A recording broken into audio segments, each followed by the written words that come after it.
La lourde porte en acier grimaça sur ses charnières rouillées, tandis que Callum Shaw trébuchait sur le seuil, le sang coulant de ses doigts sur le sol en béton froid. Le loup de fer, l'homme qui régnait sur les bas-fonds de Chicago, était enfin à sa fin. Il s'attendait à la mort. Il s'attendait à ce que le sol froid soit son dernier lieu de repos. Au lieu de cela, il sentit une petite main se presser contre son bras. Callum leva les yeux. À côté de lui se tenait un garçon qui n'avait pas plus de 6 ans, portant un pull bleu délavé, ses doigts tachés de couleur de crayon de cire au lieu de sang. Le garçon ne tressaillit pas devant le tatouage de loup qui serpentait sur le cou de Callum. Il ne cria pas à la vue d'un tueur blessé saignant sur le sol de sa chambre. Il porta simplement un petit doigt à ses lèvres. Au-dessus d'eux, les basses de la boîte de nuit résonnaient comme le battement de cœur de l'Empire que Callum venait de perdre. En bas, des bottes lourdes résonnaient dans les couloirs, à la recherche de sa tête. Mais dans cette chambre exiguë en sous-sol, un petit garçon de 6 ans qui n'avait pas dit un mot depuis 3 ans venait de faire taire l'homme le plus dangereux de Chicago. Le loup de fer réalisa la vérité. Il n'était plus un roi. Il était le captif d'un petit garçon qui voyait une âme là où tout le monde voyait un monstre. Si cette histoire vous captive, cliquez sur le bouton « J'aime » et partagez-la avec quelqu'un qui a besoin de l'entendre. Abonnez-vous maintenant. Le grand voyage commence ici. Les basses de la boîte de nuit Golden Serpent martelèrent toujours, résonnant à travers le plafond, alors que Sarah Miller descendait les escaliers vers le sous-sol. Chaque pas semblait peser du plomb, ses talons hauts, bon marché claquant contre le béton fissuré. 10 heures debout à porter des plateaux, 10 heures à endurer des regards indiscrets et des mains ivres qui la frôlaient exprès. Son dos lui faisait mal comme s'il allait se briser. Ses paumes étaient rugueuses, à force d'avoir serré un plateau trop longtemps. Et tout ce qu'elle voulait maintenant, c'était voir le visage endormi de Noah. Son fils était la seule lampe dans ce monde gris et sans air. La seule raison pour laquelle elle se réveillait chaque matin et s'imposait une journée de plus. Sarah s'était habituée à la vie souterraine, là où la lumière du soleil ne parvenait jamais, là où les basses remplaçaient le chant des oiseaux, là où l'odeur d'humidité s'infiltrait dans chaque fil d'une vieille couverture usée. Mais c'était son foyer, le seul endroit sûr qu'elle pouvait offrir à son fils. Elle chercha la clé dans son sac à main effiloché, sur le point de déverrouiller la porte, comme n'importe quelle autre nuit. Mais ce soir n'était pas comme les autres. La porte n'était pas verrouillée. Sarah se figea. Son cœur s'accéléra. Elle la verrouillait toujours, toujours. C'était la règle qui maintenait en vie une mère célibataire et son enfant dans les bas-fonds d'une ville pécheresse. Elle poussa la porte. Et la première odeur qui la frappa ne fut pas l'odeur familière de cire des crayons de Noah. C'était du sang frais, âcre et métallique, mêlé à l'odeur de cigarettes coûteuses qu'elle ne captait que chez les VIP à l'étage. Son estomac se noua. Un instinct maternel lui donna envie de crier le nom de son fils, mais sa gorge se serra. La faible lumière jaune de l'unique lampe de chevet de la pièce tombait sur une forme sur le lit de Noah. Un homme, grand, étendu immobile. Sarah entra, les jambes tremblantes. Elle vit un costume de luxe déchiré et imbibé d'un rouge sombre.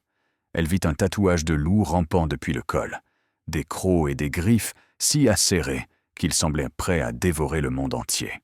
Et quand la lumière révéla enfin le visage de l'homme, Sarah faillit s'effondrer. Elle connaissait ce visage. Tout le monde à Chicago connaissait ce visage. Il apparaissait dans chaque bulletin criminel, sur chaque première page de journal, dans chaque conversation murmurée dans la salle de pause du personnel. Callum Shaw, le loup de fer, le patron des bas-fonds de Chicago, l'homme dont on disait qu'il pouvait faire disparaître une famille entière sans laisser de traces. D'un simple signe de tête. Et il était allongé sur le lit de son fils. Sarah voulait hurler, courir, appeler la police. Mais alors elle vit Noah.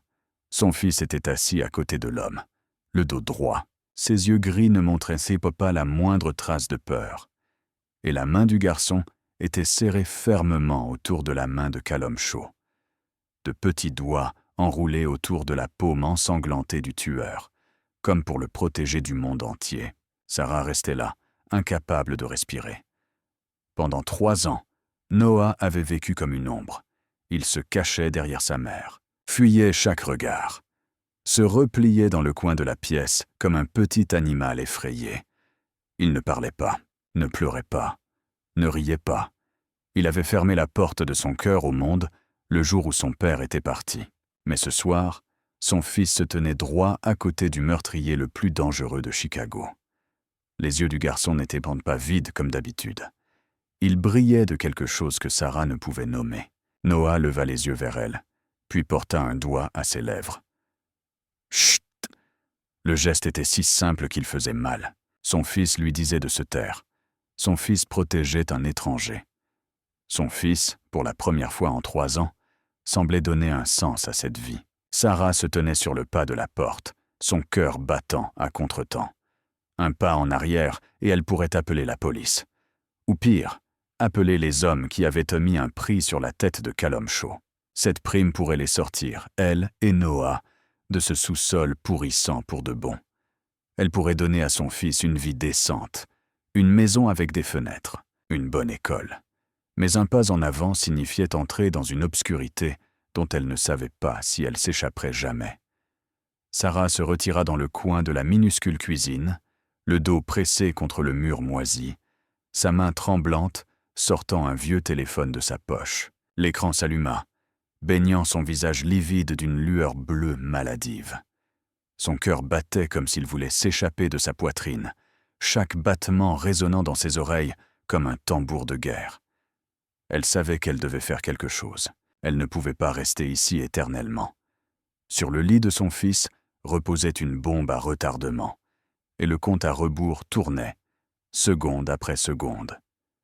Son doigt glissa sur l'écran et s'arrêta sur 3 chiffres familiers que chaque citoyen connaissait par cœur. 911. Une pression, et la police serait là en quelques minutes. Ils emmèneraient Callum Shaw, et elle serait l'héroïne, la femme ordinaire qui avait livré le loup de fer. À combien s'élevait la récompense pour des informations sur lui, déjà? Elle avait entendu le personnel en chuchoter dans la salle de pause. 5 millions de dollars.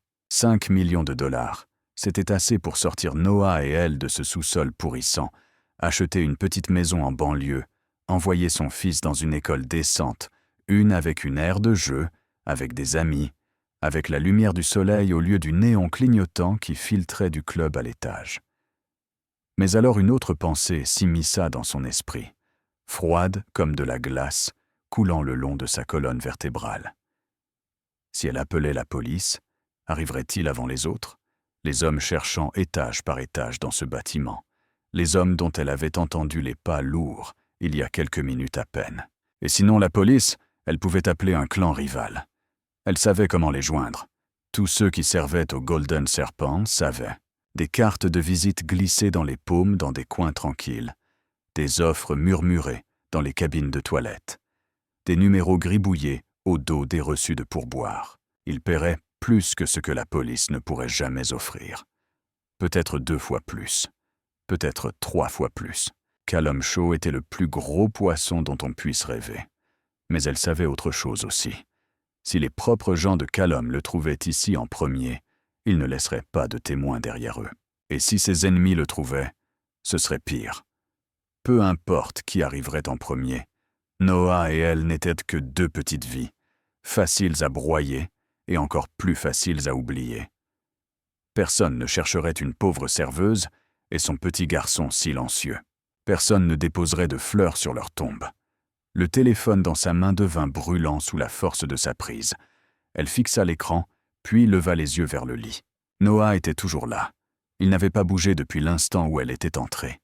La petite main de son fils s'agrippait toujours à la main ensanglantée de l'étranger, comme si c'était la chose la plus importante au monde. Sarah pensa aux 3 dernières années. 3 ans d'un enfer silencieux. 3 ans à regarder son enfant se replier dans le coin de la pièce, les yeux creux comme 2 gouffres sans fond. Il avait été autrefois l'enfant le plus joyeux, celui qui riait le plus, qui parlait le plus.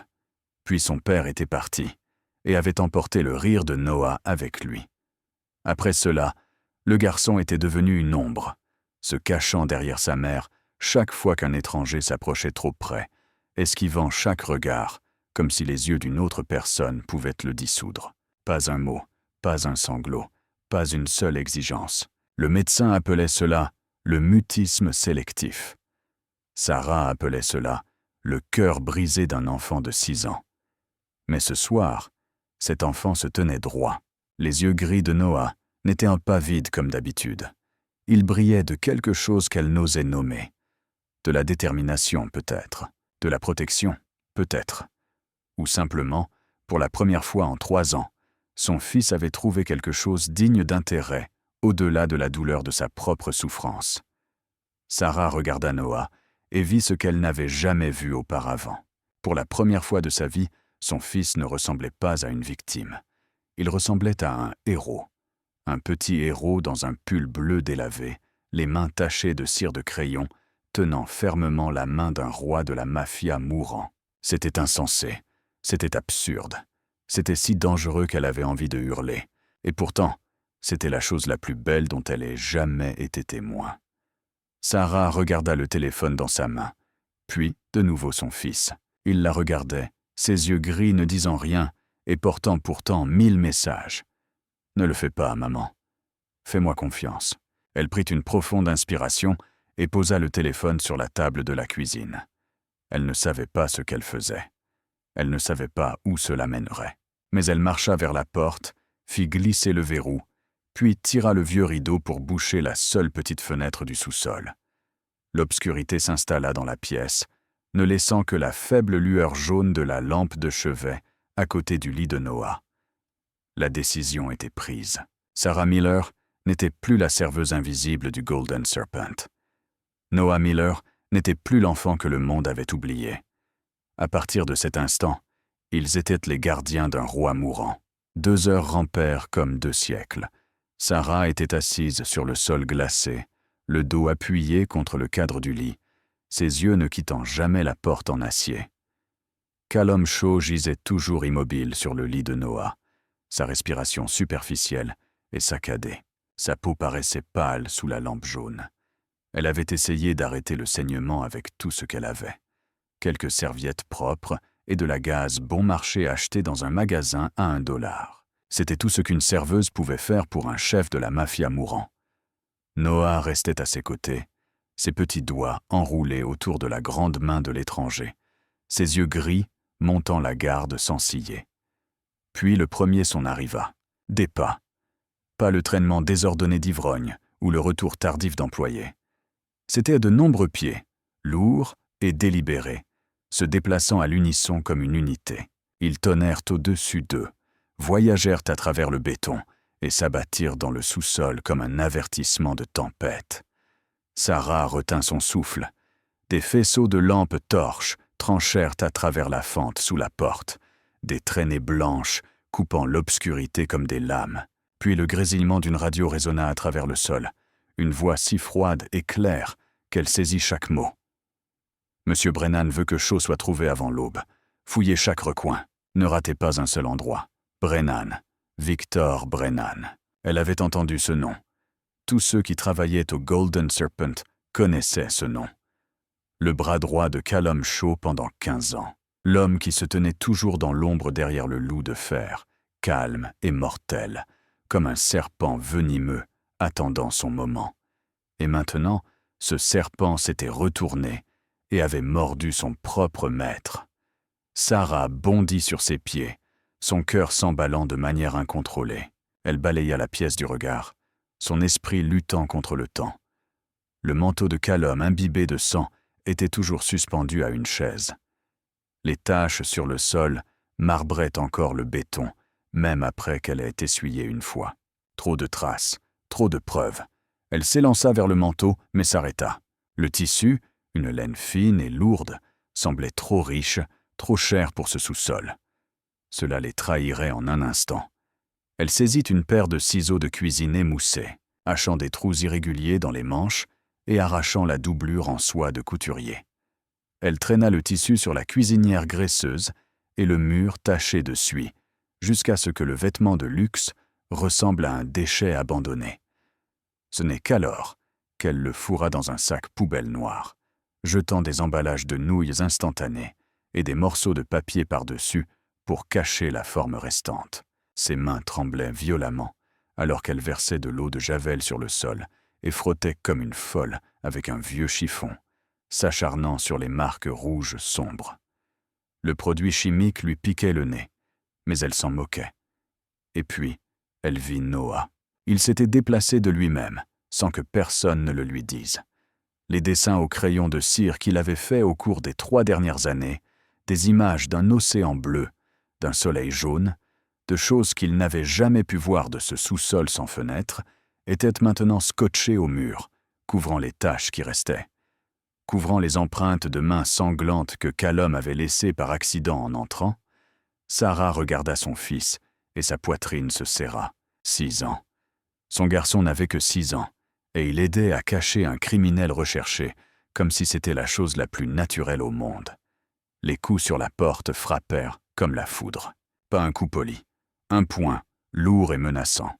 Sarah déglutit, lissa ses cheveux emmêlés et se dirigea vers la porte. Elle prit une profonde inspiration, puis ouvrit la porte en acier. 2 hommes se tenaient là, bâtis comme des murs, vêtus de noir de la tête aux pieds, des lampes torches à la main jetant un éclat cru. L'un d'eux la dévisagea de haut en bas, son regard la scrutant comme si un homme essayait de lire des pensées directement sur un visage. « Vous avez vu quelqu'un d'inconnu » Sa voix était plate comme de la glace. Sarah cligna des yeux, fit semblant d'être hébétée, laissa l'épuisement et l'irritation s'installer sur ses traits. C'était le rôle qu'elle avait vécu toute sa vie. La femme usée, la mère célibataire malmenée, la personne invisible que personne ne prend la peine de remarquer. Inconnu ? Inconnu de quoi ? Je rentre juste du travail. Je suis morte de fatigue. Je dormais, et vous frappez à ma porte comme ça. Qu'est-ce qu'il y a ? Le second homme ne répondit pas. Il la bouscula pour entrer dans la pièce, sa lampe balayant l'espace exigu. Le faisceau blanc glissa sur le mur placardé de dessins, sur la table de cuisine délabrée, sur le sac poubelle noir rempli à ras-bord, puis s'arrêta au lit dans le coin. Noah était assis là, ses yeux gris fixés sur les 2 hommes, sans une once de peur. À côté de lui, là où Callum était allongé, il n'y avait qu'un tas de couvertures froissées. Sarah avait réussi à le pousser dans l'espace étroit entre le lit et le mur, le couvrant comme un tas de désordre. L'homme s'avança vers le lit, et le cœur de Sarah sembla s'arrêter. Il fixa Noah, puis se pencha et passa la main sous le lit. Elle voulait hurler, se jeter sur son chemin, mais ses pieds semblaient cloués au sol. Sa main en sortit quelque chose, un chiffon en lambeaux, taché d'huile, qui avait pu être une veste autrefois. Il était haché aux coutures et sentait la vieille graisse. L'homme se tourna vers elle, le soupçon aigu dans les yeux, alors qu'il brandissait le vêtement ruiné. Sarah oublia comment respirer. À qui est-ce ? L'homme se tourna vers elle, le soupçon aigu dans les yeux. Et à cet instant, Sarah trouva sa voix. À son père. Elle désigna Noah d'un coup de menton, son ton amer, comme si elle crachait du venin. Le salaud s'est tiré il y a 3 ans. Je l'ai gardé pour me rappeler de ne plus jamais faire confiance aux hommes. L'homme l'observa un long moment, puis regarda Noah, puis le manteau dans sa main. Il le jeta au sol et se tourna de nouveau vers la porte. Son partenaire le suivit, et la porte en acier claqua derrière eux. Les pas s'estompèrent. La radio grésilla encore une fois, puis se tut. Le sous-sol retomba dans le silence. Sarah s'effondra sur le sol, les 2 mains plaquées sur sa bouche pour empêcher le sanglot de s'échapper. Noah resta immobile sur le lit, et depuis l'espace étroit derrière lui, les yeux de Callum Shaw s'ouvrirent dans le noir. Tous les 3 relâchèrent le souffle qu'ils retenaient dans cette pièce exiguë, mais aucun d'eux n'osa dire un mot. Ils connaissaient tous la vérité. Victor Brennan ne s'arrêterait pas. Il ne s'arrêterait jamais avant d'avoir trouvé le loup de fer. Ce soir, il s'était échappé. Mais ce n'était que le calme avant la tempête. Les 3 premiers jours furent un enfer. Callum Shaw gisait sur le petit lit de Noah, son corps brûlant comme une fournaise, la sueur imprégnant le drap fin jusqu'à ce qu'il lui colle à la peau. La blessure à son flanc avait tourné, La peau autour était gonflée, rouge et irradiante de chaleur, du pus suintant à travers le pansement de fortune que Sarah avait essayé de mettre en place. Elle n'était pas médecin ni infirmière, seulement une serveuse aux mains calleuses et au cœur tremblant de peur. Mais elle fit ce qu'elle put. Chaque soir après son service, elle rapportait des serviettes propres prises à la blanchisserie du club, de l'alcool bon marché pour désinfecter, de la gaze achetée avec les quelques pourboires qu'elle réussissait à économiser. Elle changeait son pansement sous la faible lumière jaune, ses mains tremblant en voyant l'entaille profonde et hideuse dans le corps de l'homme qui avait fait peur à tout Chicago. Dans son délire, Callum murmurait des noms que Sarah ne connaissait pas. Margaret, c'était le nom qu'il prononçait le plus. Sa voix était rauque et souffrante, comme s'il suppliait quelqu'un de lui pardonner.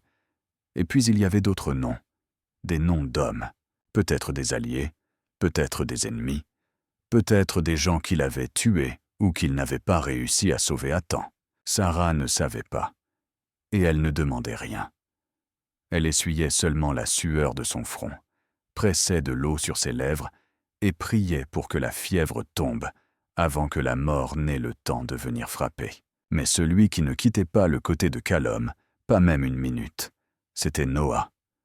Le garçon restait assis jour et nuit sur une petite chaise en plastique tirée près du lit, ses yeux gris fixes alors qu'il regardait l'étranger lutter pour sa vie.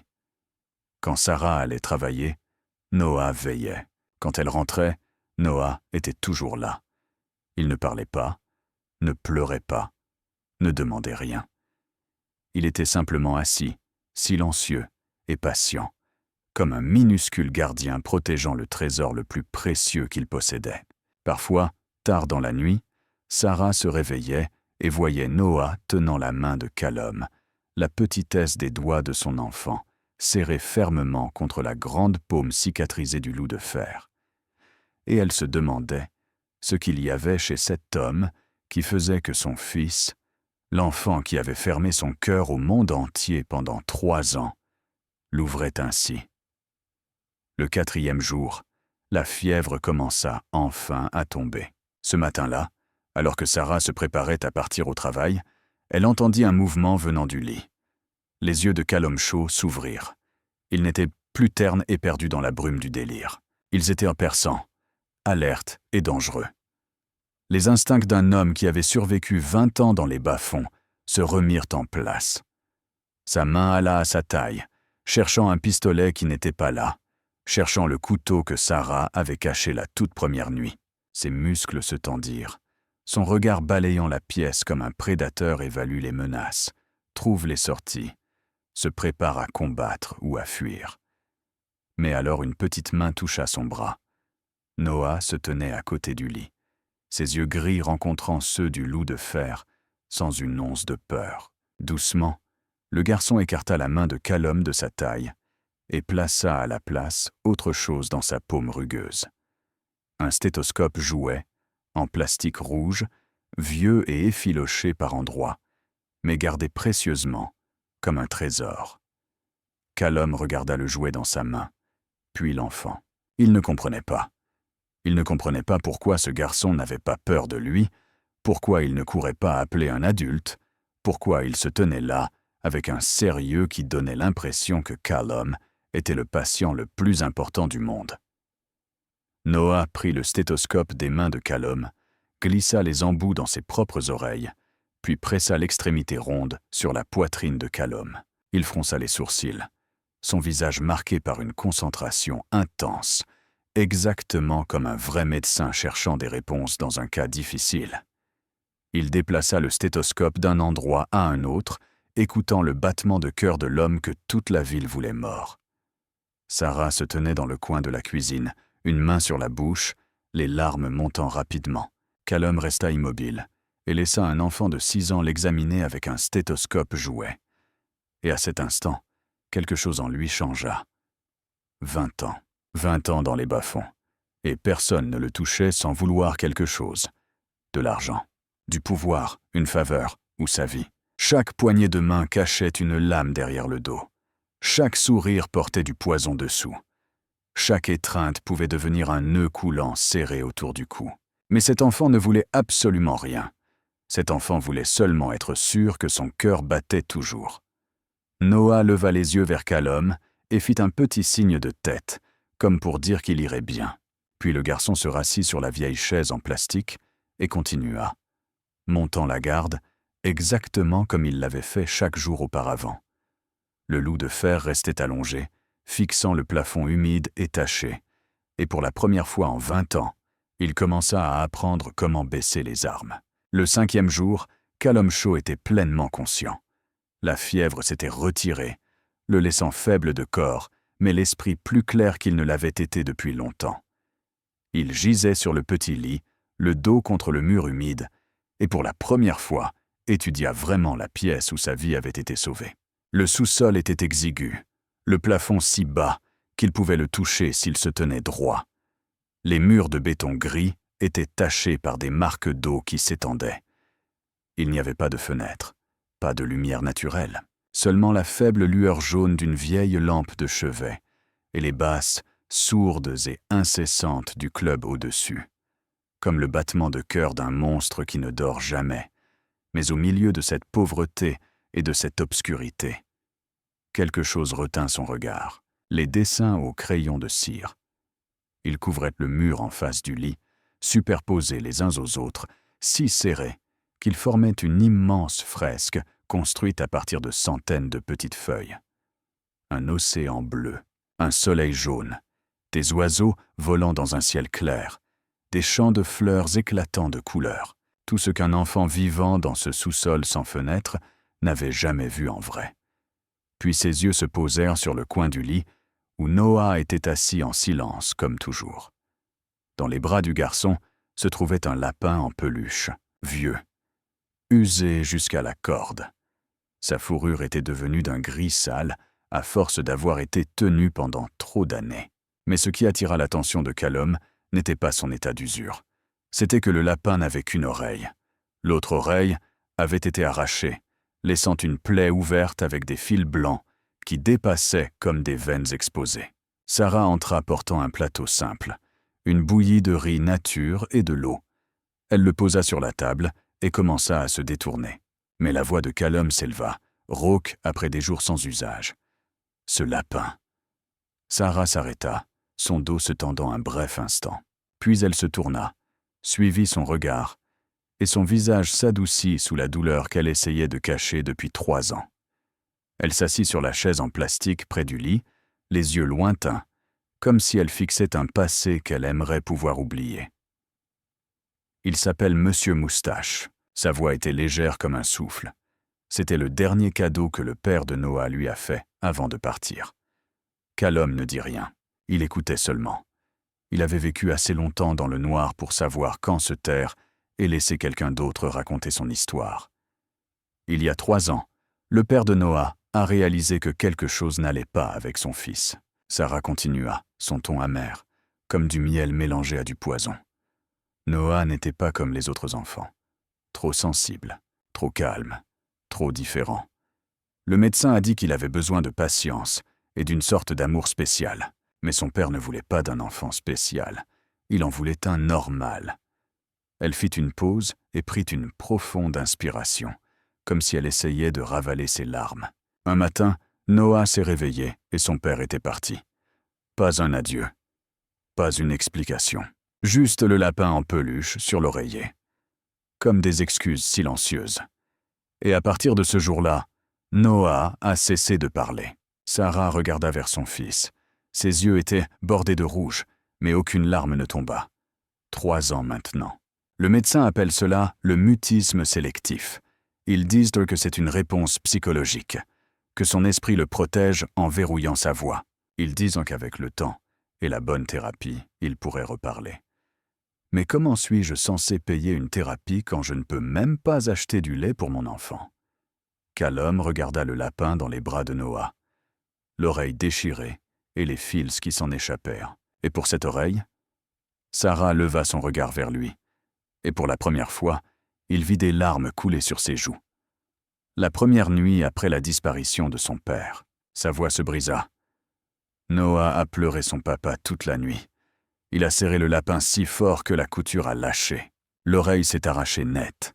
J'ai essayé de la recoudre quand il s'est endormi. Mais le lendemain matin, il l'a trouvée. Et il a pleuré comme il n'avait jamais pleuré auparavant. Il ne m'a pas laissé la coudre. Il l'a gardée comme ça depuis lors. Comme si je recoute l'oreille, il oubliera que son père a jamais existé.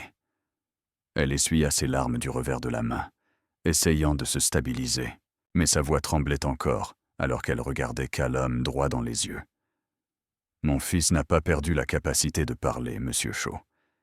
Il a choisi le silence, parce qu'il n'y a plus personne qui mérite qu'on lui parle. Callum ne répondit pas. Il regarda seulement Noah, assis sans un mot dans le coin, des yeux gris fixés sur le néant, les bras enroulés autour du lapin à une oreille, comme si c'était la seule chose qui restait d'un monde qui s'était effondré. 6 ans. Cet enfant n'avait que 6 ans. Et il portait une douleur que beaucoup d'adultes ne pourraient supporter. Il avait choisi le silence, parce que le monde ne méritait pas de l'entendre. Et puis, il avait rencontré Callum, un tueur imbibé de sang mourant dans un sous-sol. Et il lui avait parlé de la seule façon qu'il connaissait. « Ne dis rien. Je te protégerai. » Cette nuit-là, quand le sous-sol sombra dans le sommeil, quand Sarah s'était affalée, épuisée, sur la chaise de la cuisine, et que Noah s'était recroquevillé à côté de lui avec le lapin à une oreille dans les bras, Callum Shaw resta éveillé à fixer le plafond. Il avait ordonné des dizaines d'exécutions. Il avait bâti un empire sur le sang et les larmes. Il avait vécu pendant 20 ans sans jamais apprendre ce qu'était le regret. Mais ce soir, il ne pouvait pas dormir, à cause d'un lapin en peluche à l'oreille déchirée, et d'une décision qui commençait à prendre forme dans son esprit. Tard dans la nuit, le sous-sol sombra dans l'immobilité. Les bases du club au-dessus s'étaient arrêtées, ce qui signifiait qu'il était plus de 2 heures du matin, l'heure de la fermeture au Golden Serpent. Sarah était allongée, recroquevillée sur la chaise de cuisine dans le coin.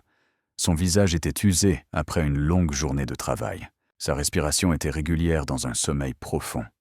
Noah gisait sur le mince tapis de sol, les yeux bien fermés. Ses petits bras serraient toujours Monsieur Moustache, même dans ses rêves. Callum Shaw était allongé sur le lit, grand éveillé, fixant le plafond.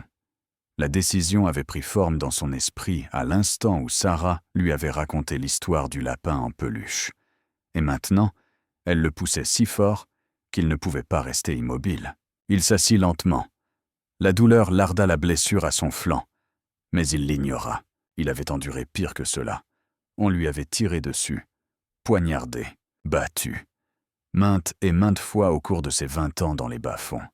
Une blessure en cicatrisation n'était rien. Callum posa les pieds sur le sol froid.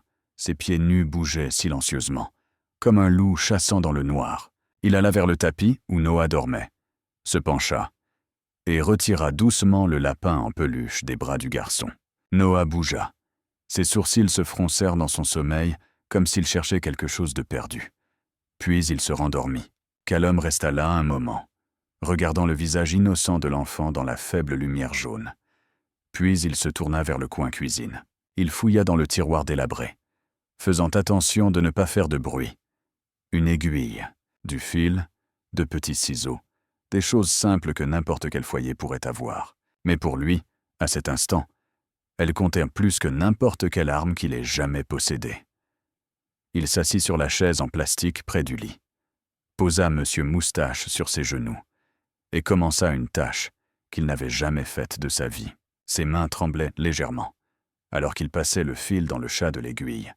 C'étaient les mains qui avaient signé les ordres d'exécution de dizaines d'hommes, les mains qui avaient pressé une détente plus de fois qu'il ne pouvait compter, les mains qui avaient écrasé la gorge d'un ennemi dans le noir. Et maintenant, ses mains essayaient de recoudre une oreille déchirée sur un lapin en peluche. Le premier point fut maladroit et dévia d'un côté.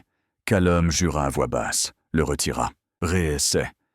Le deuxième point fut un peu meilleur, mais encore irrégulier.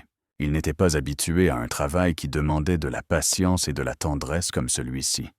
Il était habitué à donner des ordres, à démolir des choses, à mettre fin à des vies. Il n'était pas habitué à raccommoder, à guérir, à construire. Il continua à coudre, lentement et prudemment, l'aiguille passant à travers le tissu doux et rembourré. 1 point, 2 points, 3 points. Chaque point ressemblait à des excuses qu'il n'avait jamais prononcées. Désolé que le monde ait été cruel envers ce garçon. Désolé que son père soit un lâche. Désolé que personne ne lui ait appris qu'il y avait encore des gens qui valaient la peine qu'on leur ouvre son cœur. Il ne savait pas combien de temps il travailla. Peut-être 1 heure, peut-être 2. Quand il finit le dernier point et coupa le fil, l'oreille était de nouveau attachée à la tête de Monsieur Moustache. Pas parfaite. La couture était bosselée et inégale. Le fil blanc ressortait sur le tissu gris sale. Mais le lapin avait de nouveau 2 oreilles. Callum replaça doucement Monsieur Moustache dans les bras de Noah, puis se retira dans le coin, se laissa tomber le dos contre le mur et attendit. Il ne savait pas ce qu'il attendait. Peut-être la réaction du garçon. Peut-être le chagrin quand Noah réaliserait que quelqu'un avait touché son lapin. Peut-être des larmes et une rage silencieuse. Il s'était préparé au pire. La lumière commença à s'infiltrer par la fente sous la porte, signalant l'aube. Noah s'agita. Ses yeux gris s'ouvrirent lentement, lourds de sommeil. Par habitude, sa main chercha Monsieur Moustache, et quand il trouva le lapin, il le leva devant son visage, comme il le faisait chaque matin. Puis il se figea. Ses yeux gris s'agrandirent, fixés sur le lapin dans ses mains. 2 oreilles. Monsieur Moustache avait 2 oreilles. Noah s'assit brusquement, tourna la tête pour fouiller la pièce du regard, et son regard se posa sur le coin où Callum était assis. Callum ne dit rien. Il lui rendit simplement son regard, les yeux fatigués après une nuit sans sommeil. Et alors la chose qu'il n'attendait pas arriva. Noah se leva, marcha vers lui de pas petits, mais assurés. Il s'arrêta devant Callum, les yeux gris fixés sur les loups de fer. Le lapin à 2 oreilles serrées contre sa poitrine. Puis le garçon tendit la main et toucha la main rugueuse et cicatrisée de Callum. Et Noah fit ce qu'il n'avait fait avec personne d'autre que sa mère depuis 3 ans. Il prit Callum dans ses bras. De petits bras s'enroulèrent autour du cou de Callum. Le visage du garçon se pressa contre son épaule. Et Callum Shaw resta immobile comme une statue de pierre. Il ne savait pas quoi faire. Il ne savait pas comment répondre. Pendant 20 ans, personne ne l'avait pris dans ses bras. Il avait oublié ce qu'on ressentait quand on était tenu.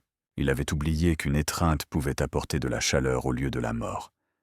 Sarah se réveilla à cet instant précis et resta figée dans le coin cuisine, une main sur la bouche, les larmes coulant sur ses joues.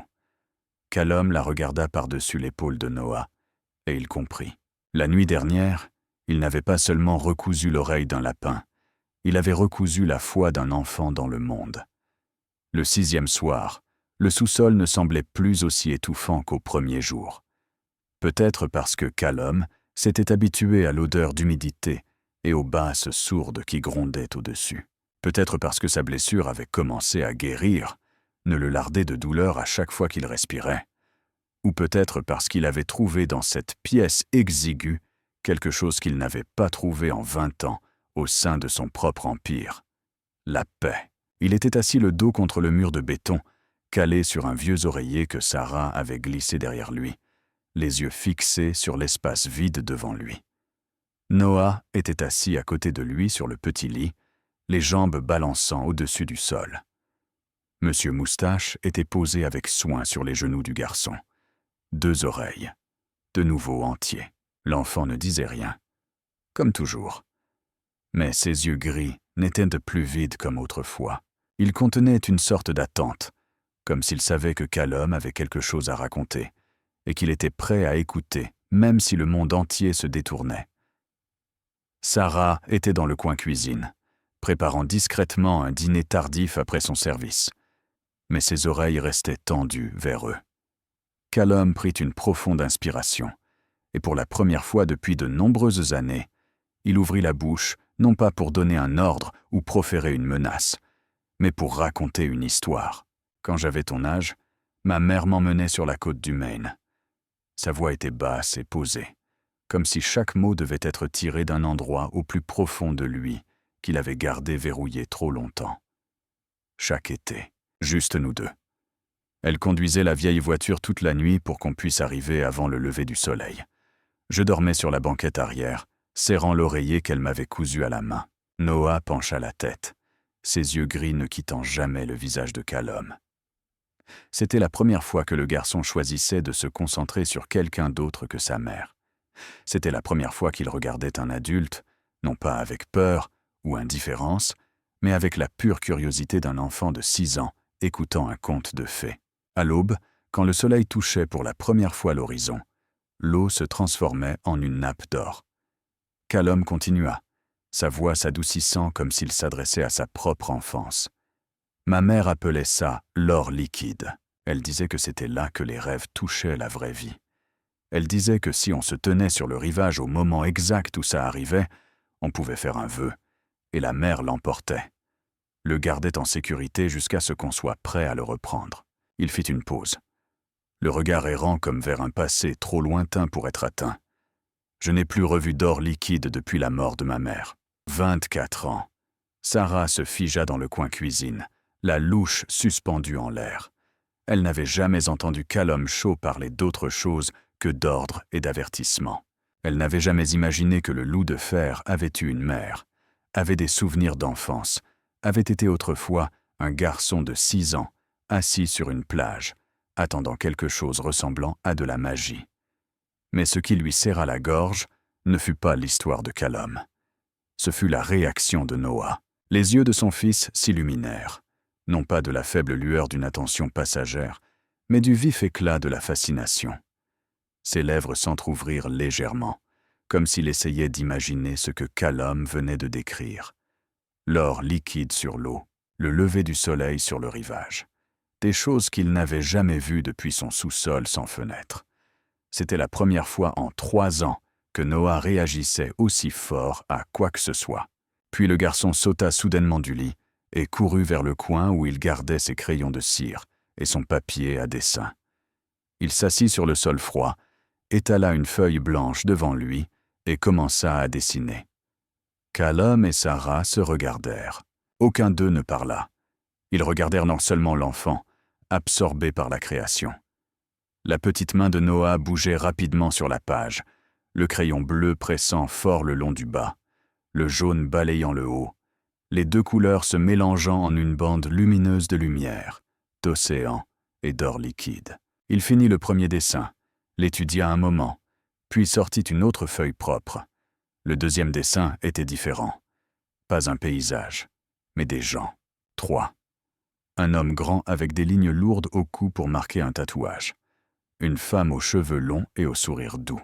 Et entre eux, un tout petit garçon tenant leurs 2 mains. Sous le dessin, Noah écrivit un seul mot. Les lettres étaient tordues et inégales, comme celles de n'importe quel enfant de 6 ans, mais assez claires pour ne laisser aucun doute. Nous.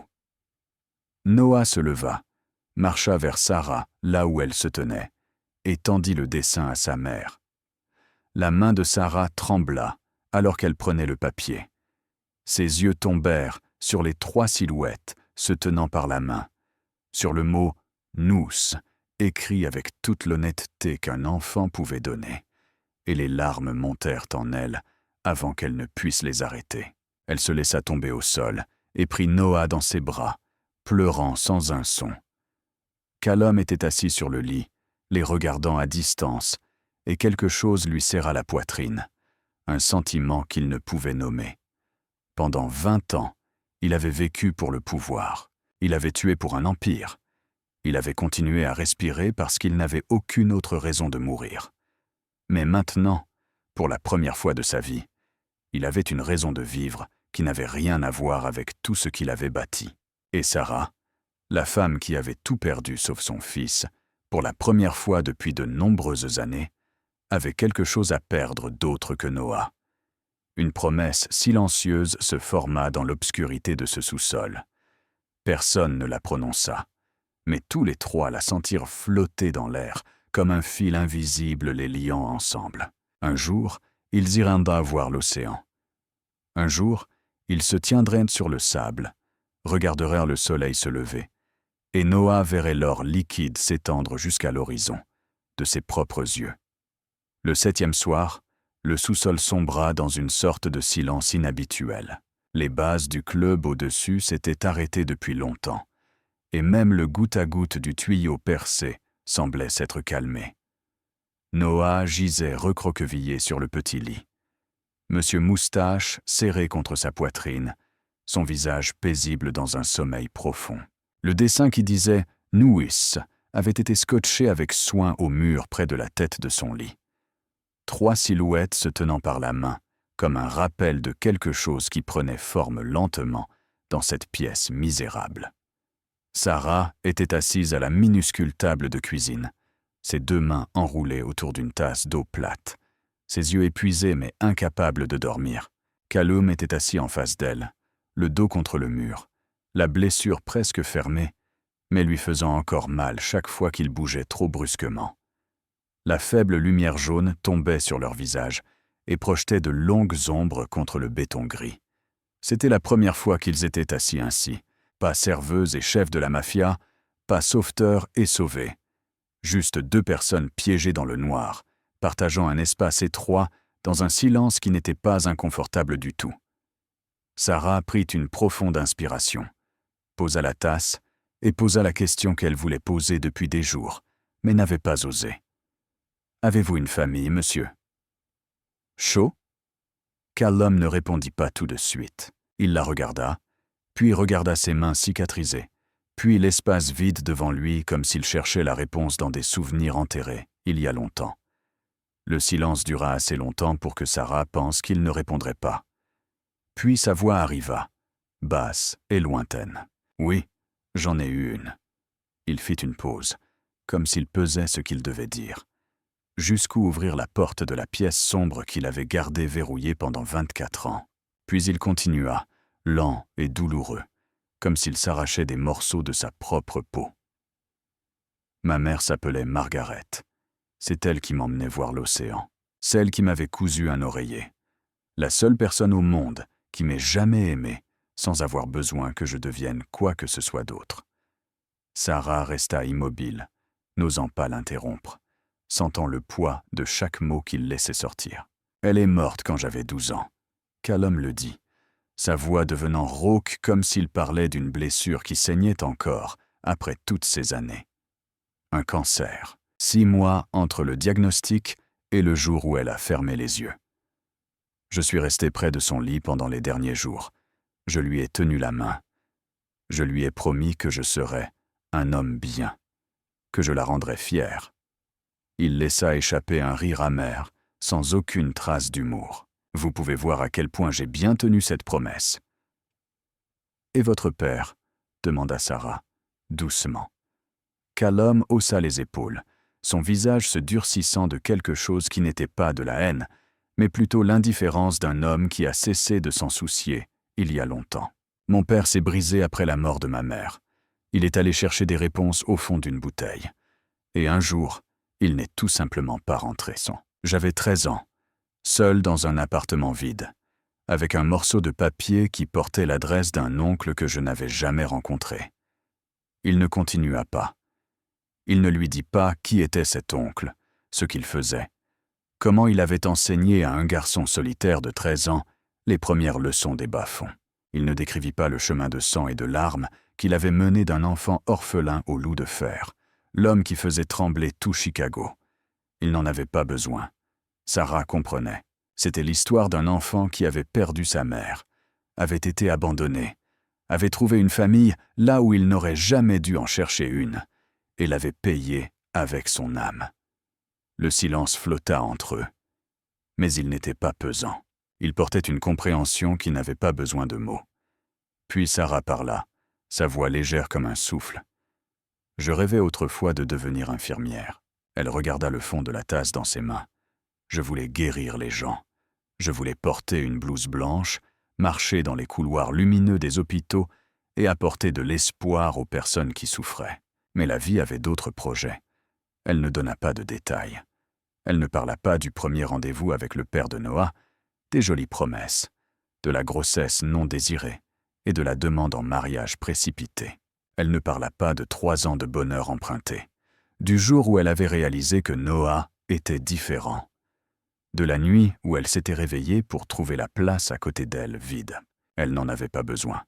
Callum comprenait à la façon dont elle vivait, à ses mains calleuses, à ses yeux fatigués qui refusaient toujours de laisser l'espoir s'éteindre. « Vous savez ce qui est drôle ?» dit Callum. Sa voix s'adoucissait maintenant, ne portant plus le tranchant froid du loup de fer qu'il était. « Vous et moi, on a tous les deux été poussés dans des endroits où on n'a jamais voulu finir. Vous dans ce sous-sol, moi au sommet d'un empire imbibé de sang. Mais au final, on est tout aussi seuls l'un que l'autre. » Sarah le regarda, les yeux mouillés mais sans déborder. Elle avait trop pleuré dans sa vie, et elle avait appris à économiser ses larmes pour les moments qui comptaient vraiment. C'est peut-être pour ça que Noah a choisi de vous sauver. Elle parla lentement, comme si elle s'en rendait compte pour la première fois. Il la reconnut, la solitude, la douleur. Callum regarda vers le lit où Noah dormait, le visage calme du garçon sous la lumière jaune, et quelque chose lui serra la poitrine. « Peut-être que le garçon a raison, » dit-il doucement. « Peut-être qu'il voit ce que le monde entier ne voit pas. Dans ce sous-sol humide, sous une ville pécheresse, dans le calme de la nuit tardive, 2 âmes perdues s'étaient trouvées. Pas de l'amour, pas encore, mais quelque chose qui pourrait être plus rare dans le monde de mensonges et de trahisons où ils avaient survécu trop longtemps. La compréhension. Le 9e jour, la fragile paix qu'ils avaient bâtie dans ce petit sous-sol fut déchirée par une simple vibration. Callum était assis sur le lit, regardant Noah dessiner dans le coin, quand le téléphone secret qu'il avait caché dans la doublure de son manteau commença soudainement à vrombir. Il l'avait éteint la première nuit, sachant que n'importe quel signal pouvait être un piège. Mais hier, quand sa blessure avait assez guéri pour qu'il puisse se tenir debout sans s'appuyer contre le mur, il l'avait rallumé et avait envoyé un seul message au dernier homme en qui il pensait pouvoir avoir confiance. Le vieux Patterson, celui qui était avec lui depuis les tout débuts. À l'époque où Callum était un gamin de 18 ans faisant ses premiers pas dans les bas-fonds, Patterson n'avait jamais rien exigé, ne l'avait jamais trahi, n'avait jamais dit plus que ce qui devait être dit. C'était la seule personne dont Callum croyait qu'il ne le vendrait pas, peu importe à quel point le prix grimpait. Callum jeta un coup d'œil à Noah, lui fit signe des yeux de continuer à dessiner, puis se glissa dans le coin cuisine et pressa le téléphone contre son oreille.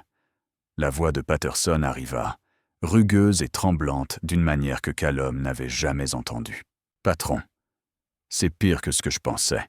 Brennan a le contrôle sur tout, absolument tout. Le Golden Serpent, les entrepôts de Southside, le réseau de blanchiment, tout. Il vous a déclaré mort et s'est nommé lui-même votre successeur. » Callum serra les dents, empoignant le téléphone si fort qu'il entendit le plastique craquer. Il s'en doutait. Victor Brennan était son bras droit depuis 15 ans, connaissait chaque secret, détenait chaque fil, comprenait les rouages de l'Empire mieux que quiconque, mais entendre la confirmation restait comme une lame enfoncée profondément dans sa poitrine. « Et les autres ?» demanda Callum, sa voix froide comme l'acier. « Les planques, les alliés. » Patterson resta silencieux un long moment, et ce silence était la réponse. « Tout est verrouillé, patron. Ceux qui ne se sont pas inclinés devant Brennan ont disparu. Je ne sais pas s'ils sont vivants ou morts. Les autres ont tourné le dos. Brennan a mis une prime sur votre tête. 5 millions de dollars. 5 millions. Assez pour que n'importe qui vende son âme. » Callum prit une lente inspiration, forçant sa voix à rester stable. Autre chose? Cette fois, Patterson trembla vraiment, comme si le vieil homme essayait d'avaler sa peur. « Il y a plus, patron. Brennan sait que quelqu'un vous cache. Quelque part dans le bâtiment du Golden Serpent. Il resserre le cercle, vérifie chaque appartement, chaque trou, chaque coin. Vous avez quelques jours, patron. Peut-être moins. » Callum avait envie de fracasser le téléphone contre le mur, de rugir, de massacrer le visage de Victor Brennan de ses propres mains. Mais il resta là et maintint la fureur bouillonnant dans ses veines sous contrôle. « Je te recontacterai, » dit-il. Bref et dur, puis il mit fin à l'appel. Cet après-midi-là, Sarah alla travailler comme d'habitude. Elle le devait, parce que si elle ratait trop de jours, les gens commenceraient à se poser des questions. Mais quand elle rentra ce soir-là, son visage était blanc comme du papier, et ses mains tremblaient si fort qu'elle n'arrivait pas à manipuler la serrure. Callum dut se lever, lui prendre doucement la clé et lui ouvrir la porte. Elle trébucha à l'intérieur, se laissa tomber sur la chaise de la cuisine, et il lui fallut un long moment avant de pouvoir parler. « Le gérant m'a appelé dans son bureau, » murmura-t-elle, la voix tremblante. « Il m'a posé des questions, beaucoup de questions. »« Qu'est-ce qu'il a demandé ?» dit Callum, sa voix glissant en mode loup de fer, froide et concentrée. « Il a demandé si je vivais seul avec le petit. Il a demandé si quelqu'un était venu ces derniers temps. Il a demandé pourquoi j'ai l'air plus fatigué que d'habitude. Pourquoi je demande tout le temps à partir plus tôt. Pourquoi j'achète autant de gaz et de désinfectants. » Sarah leva les yeux vers lui, la peur emplissant son regard. « J'ai menti. J'ai dit que Noah était malade et que je m'occupais de lui. J'ai souri. Je me suis plainte de la vie de mère célibataire. J'ai joué le rôle d'une femme normale usée par la vie. Il a semblé me croire. Mais Callum ? J'ai vu ses yeux. Il ne demandait pas par curiosité. Il demandait parce que quelqu'un lui avait dit de demander. Callum se détourna et fixa le mur couvert des dessins de Noah. Le garçon dormait, ignorant la tempête qui approchait. Monsieur Moustache reposait dans ses bras, les deux oreilles intactes, comme une promesse que Callum ne savait pas s'il pourrait tenir. Il savait qu'il ne pouvait plus rester ici longtemps, mais il n'était pas assez fort pour affronter tout l'empire dont Victor s'était emparé. Il n'avait pas d'armée, pas d'armes, pas d'argent, pas de ressources. Il avait une blessure pas tout à fait guérie, une femme épuisée et un garçon de 6 ans qui ne pouvait pas parler. Il n'était pas assez fort pour courir loin, et il n'était pas assez téméraire pour rester et se battre. Le temps s'écoulait, l'étau se resserrait, et Victor Brennan, l'homme qui avait été son bras droit pendant 15 ans, connaissait chaque centimètre de ce bâtiment mieux que quiconque. Le 10e soir, le sous-sol semblait pesant, avec un air différent. Personne ne le dit à haute voix. Mais tous les trois savaient que ce pourrait être la dernière nuit où ils seraient encore ensemble.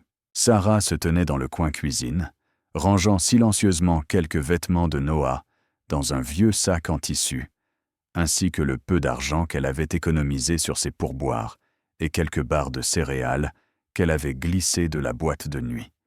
Elle ne regardait pas Callum, ne regardait pas Noah, se concentrait uniquement sur le pliage de chaque chemise, comme si c'était la chose la plus importante au monde. Parce que si elle s'arrêtait, elle pleurerait. Et elle n'avait pas le droit de pleurer. Pas encore. Callum était assis sur le lit, le dos contre le mur, les yeux fixés sur l'espace vide devant lui. Sa blessure était presque fermée. Mais il savait qu'il n'était toujours pas assez fort pour affronter toute l'équipe de Victor. Et cette équipe pouvait arriver à tout moment. Ce soir, cette heure, à l'instant même. Noah était assis à côté de lui, jambes croisées, faisant un nouveau dessin. Il ne savait rien de Victor Brennan, rien de la prime de 5 millions de dollars, rien de l'obscurité qui se resserrait jour après jour. Il savait seulement que l'homme à côté de lui avait recousu l'oreille de Monsieur Moustache, lui avait parlé de l'or liquide sur l'océan, et était devenu une partie du dessin Nous que Noah avait fait. Callum regarda sa main. À son annulaire se trouvait une bague en or qu'il portait depuis 20 ans. 20 ans. Une chevalière gravée d'un loup, l'emblème du pouvoir absolu du loup de fer. Ce n'était pas qu'un bijou. C'était une clé qui ouvrait des portes dans les bas-fonds.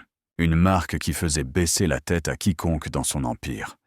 Quelque chose qui pouvait être échangé contre une vie, ou pour la protection des rares qui restaient loyaux.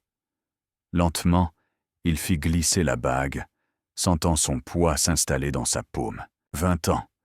20 ans de sang et de larmes. 20 ans à bâtir un empire sur les os de ses ennemis. Tout cela contenu dans ce petit cercle d'or. Noah leva les yeux quand Callum prit la petite main du garçon.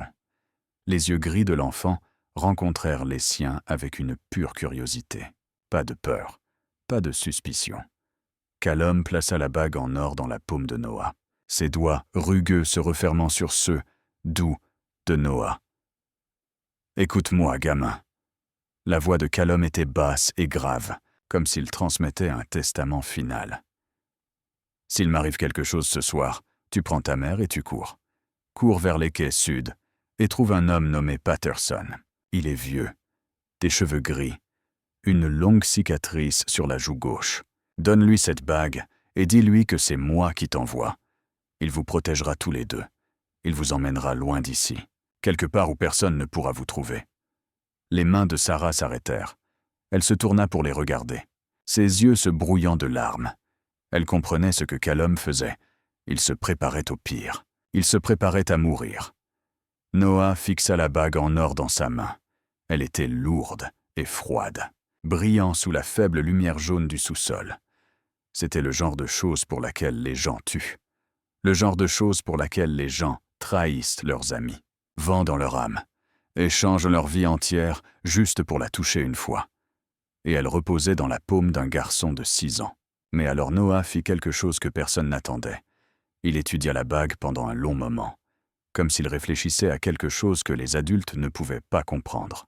Puis, d'un mouvement lent et délibéré, il prit la main de Callum et repoussa la bague vers lui. Callum resta figé. Le garçon n'avait-il pas compris? Il commença à expliquer de nouveau. Mais Noah s'était déjà détourné et fouillait dans la pile de dessins à côté de lui.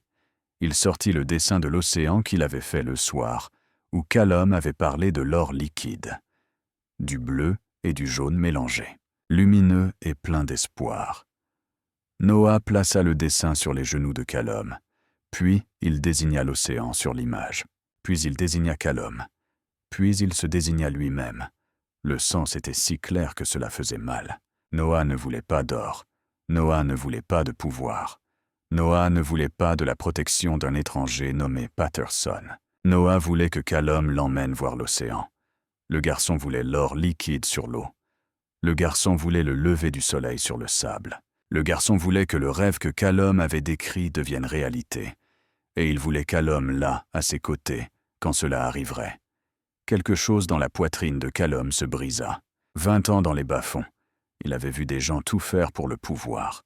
Tuer des pères, tuer des mères, tuer des frères, tuer des amis. Rien n'était sacré à côté de l'or et du contrôle. Mais cet enfant refusait tout cela. Il ne demandait pas des possessions. Il demandait la présence de Callum. Callum regarda dans les yeux gris et clairs de Noah et comprit quelque chose qu'il n'avait jamais compris en 40 ans de vie. C'était la première fois que quelqu'un voulait de lui. Pas du loup de fer, pas du chef de la mafia, pas de l'homme puissant qui pouvait accorder des faveurs ou infliger des punitions. Juste lui, Callum Shaw, un être humain. Il resserra sa prise sur la bague et prit une profonde inspiration. Et dans son esprit, un vœu prit forme. Il ne mourrait pas dans ce sous-sol. Il ne laisserait pas Victor Brennan ou qui que ce soit d'autre voler l'avenir que ce garçon méritait. Il emmènerait Noah voir l'océan, même s'il devait traverser l'enfer pour le faire. À minuit, des pas résonnèrent dans la cage d'escalier. Les yeux de Callum s'ouvrirent brusquement, tous les sens du loup de fer s'éveillant en un instant. Ce n'était pas la marche hésitante des nuits précédentes, lente et incertaine, s'arrêtant à chaque porte pour poser des questions.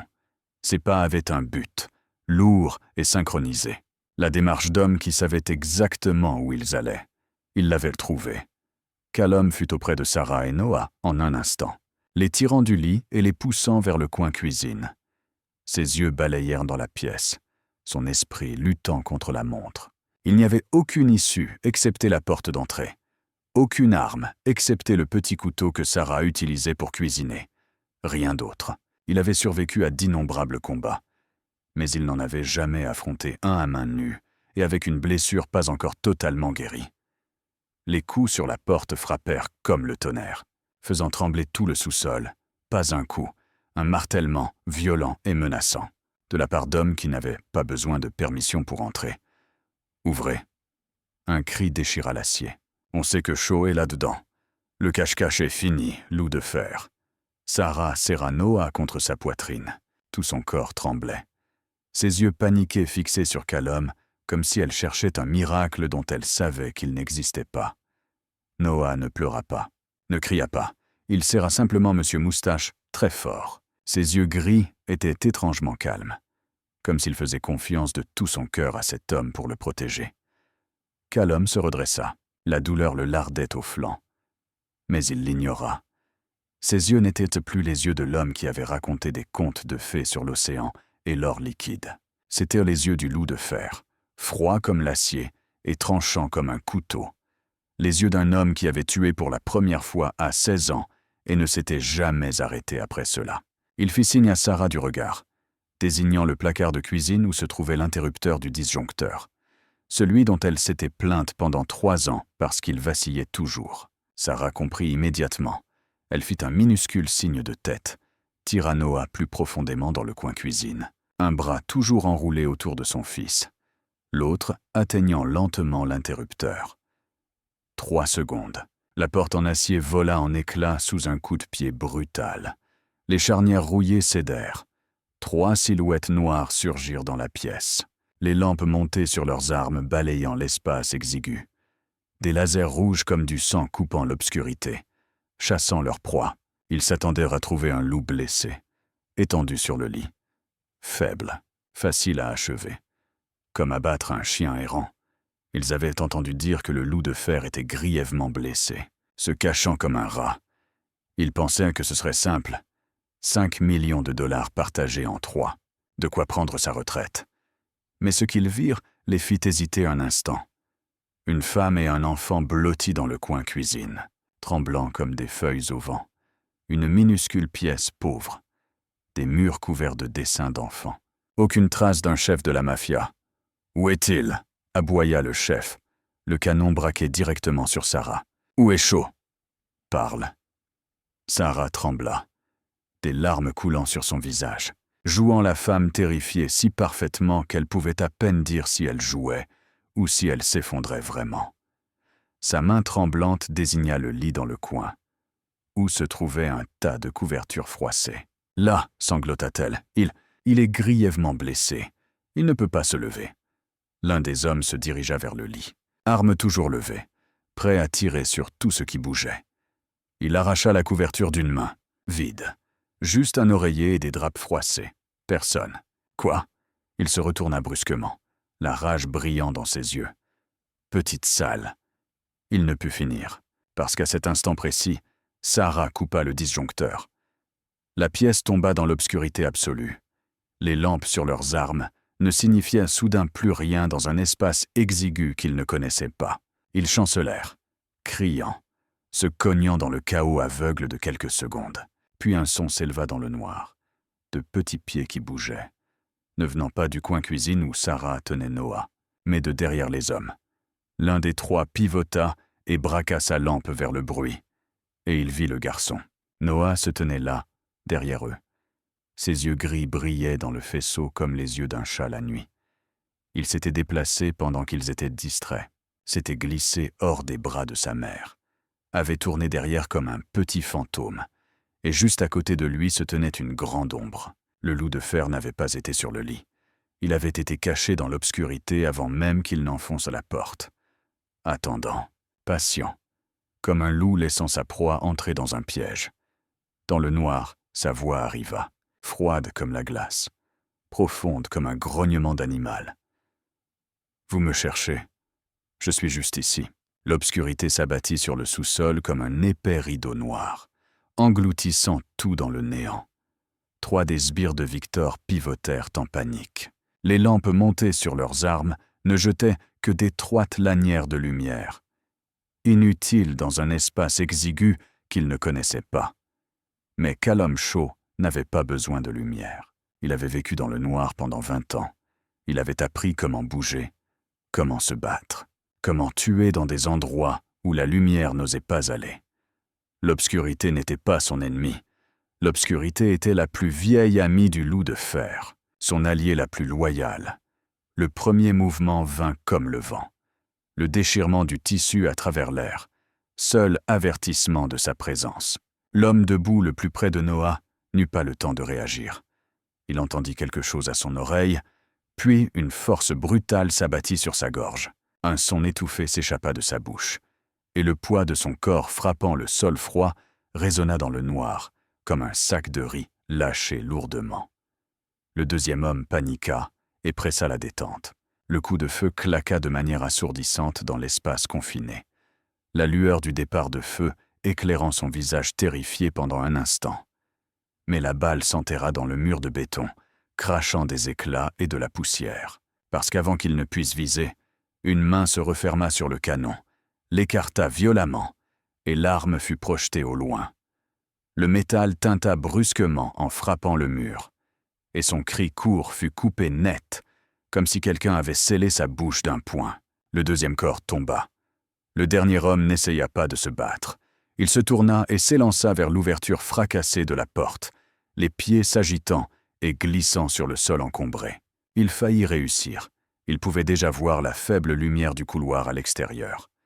Mais une main saisit son col par derrière, le tira en arrière, et le bruit de sa chute s'accompagna du craquement hideux de sa tête sur le béton. Puis, le silence. Une seule chose restait, la respiration lourde d'un homme résonnant dans l'obscurité. Le souffle de quelqu'un qui venait de mener une bataille qu'il pensait ne plus avoir la force de livrer. Callum n'avait pas combattu comme le loup de fer ce soir. Il n'avait pas combattu avec la froide brutalité d'un chef de la mafia défendant un empire. Il n'y avait pas de calcul de souverain, pas de cruauté destinée à envoyer un message. Il s'était battu comme un loup protégeant sa meute. Chaque coup n'était pas pour le pouvoir ou l'argent. Chaque coup de poing n'était pas pour garder un trône ou punir un traître. Il s'était battu pour le lapin en peluche à une oreille qu'il avait veillé toute la nuit pour recoudre. Pour le dessin, Nous, avec 3 personnes se tenant par la main. Pour l'histoire de l'or liquide sur la mer du Maine. Pour le garçon qui avait refusé une bague en or valant un empire entier, juste pour l'échanger contre une promesse. Que Callum l'emmènerait regarder le lever du soleil. Pour la première fois de sa vie, quelqu'un voulait de lui pour ce qu'il était. Pas pour ce qu'il possédait. Sarah tendit la main et ralluma le disjoncteur. La faible lumière jaune vacilla et révéla une pièce en ruine. La petite table de cuisine avait été renversée. Un pied cassé net. Les dessins au crayon de Noah gisaient éparpillés sur le sol, certains écrasés sous les pieds. La chaise en plastique où Noah avait veillé sur Callum était brisée en morceaux. Et 3 formes sombres gisaient immobiles au sol, inertes comme des sacs poubelles jetés là. Ils n'étaient pas morts. Callum ne les avait pas tués, mais ils ne se réveilleraient pas de sitôt, et quand il le ferait, il se souviendrait de cette nuit comme d'un cauchemar qui ne s'effacerait jamais. Au milieu du carnage, Callum était à genoux. Sa chemise était imbibée de sang, pas celui de l'ennemi, le sien. La vieille blessure s'était rouverte dans la bagarre, et le sang chaud s'infiltrait à travers le pansement, fleurissant sur le tissu comme une fleur rouge sombre. Mais il se moquait de la blessure, car Noah était en sécurité dans ses bras. Le garçon était assis sur les genoux de Callum, Monsieur Moustache, serré contre sa poitrine. Les yeux gris étaient calmes, alors qu'il regardait l'homme qui le tenait. Il n'y avait aucune peur dans ses yeux, aucun choc, aucune panique comme celle que n'importe quel enfant ordinaire aurait pu avoir après avoir vu ce qui venait de se passer. Seulement de la confiance absolue d'un enfant envers la personne qu'il sait devoir le protéger, même si le ciel tombe. Sarah se précipita vers eux et tomba à genoux, ses mains tremblantes vérifiant Noah de la tête aux pieds, les larmes coulant sur ses joues. Elle voulait dire quelque chose. Demander si Callum allait bien, crier de peur et de soulagement en même temps. Mais sa gorge se bloqua, et aucun mot ne vint. Callum regarda l'enfant dans ses bras, puis il leva les yeux vers Sarah, et un sourire fatigué et chaleureux monta sur ses lèvres. Le loup de fer avait survécu à d'innombrables batailles en 20 ans.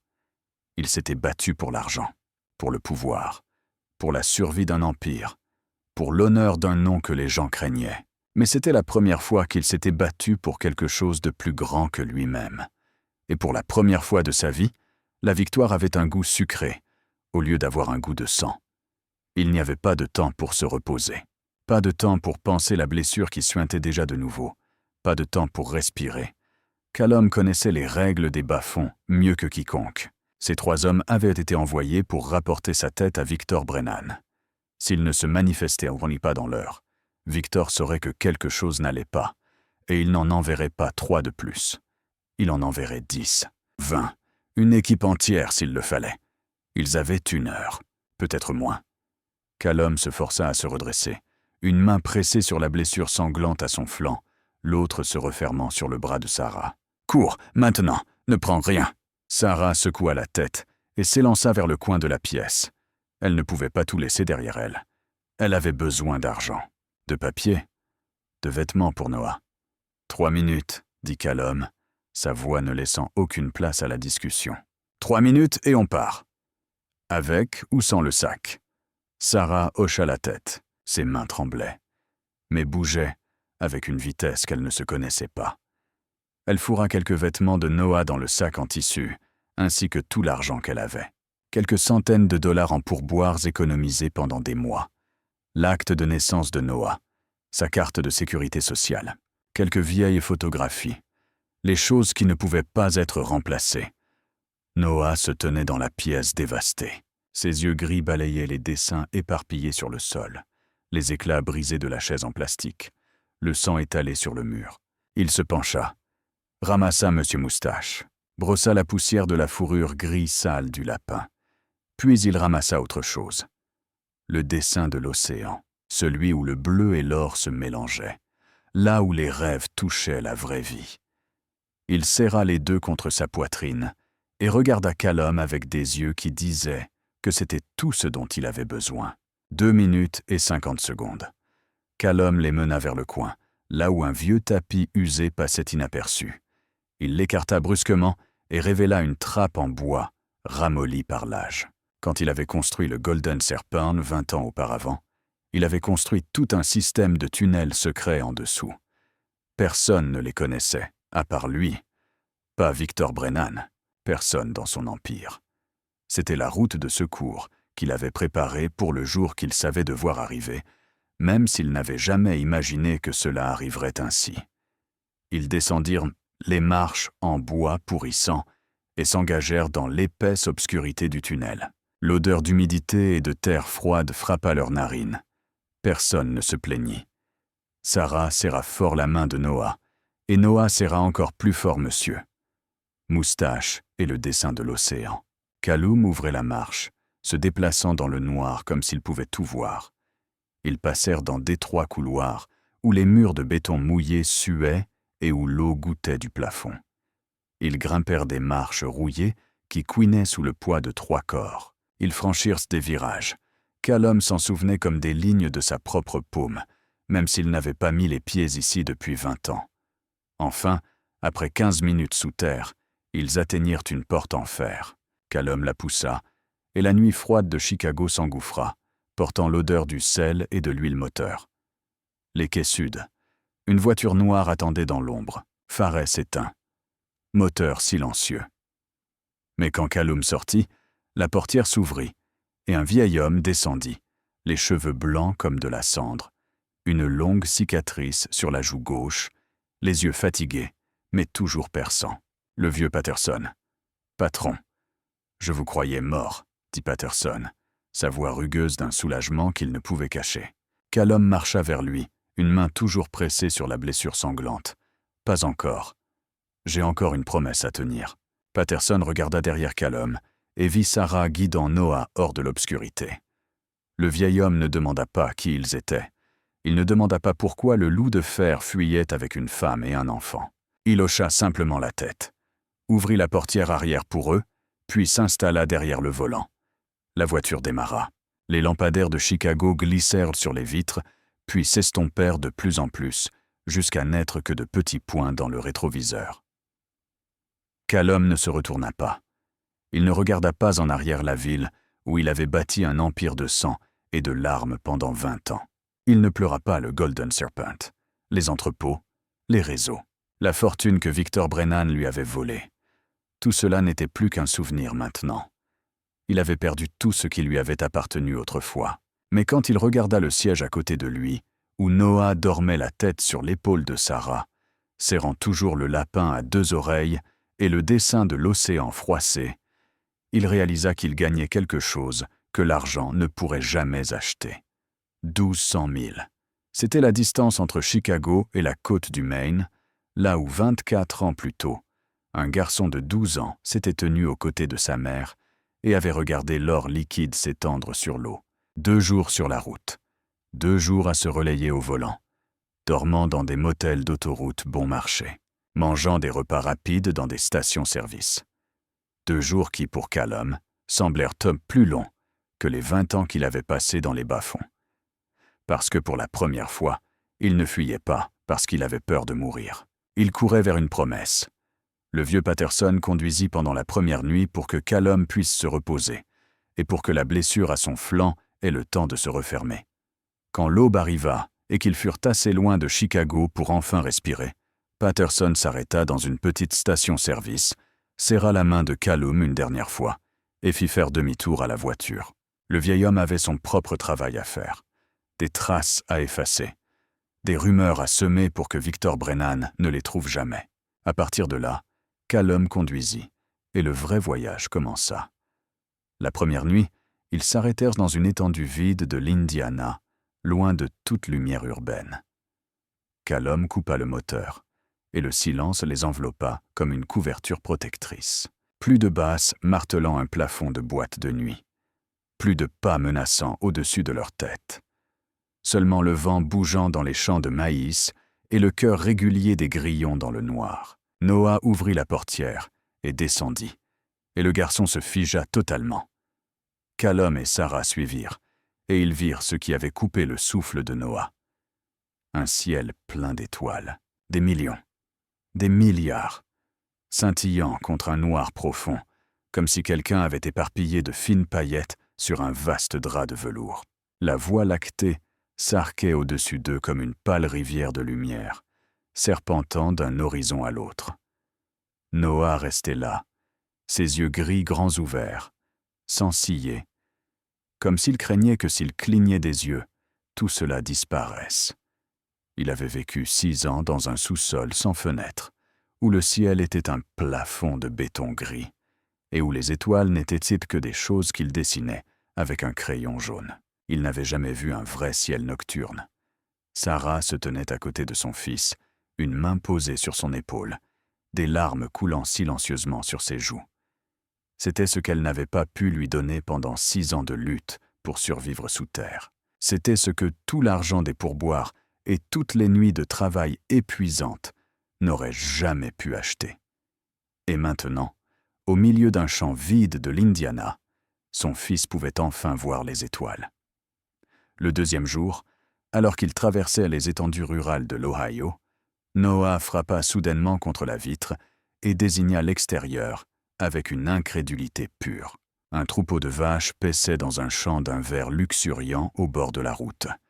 De gros animaux aux robes noires et blanches qu'il n'avait vus que dans des livres d'images.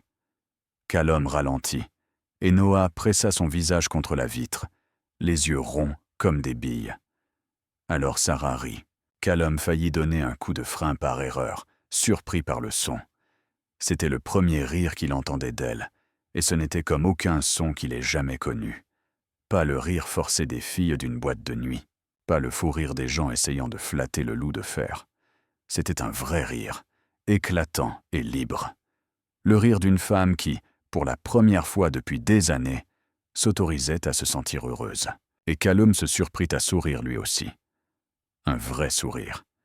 Pas la courbe froide que portait le loup de fer face à ses ennemis.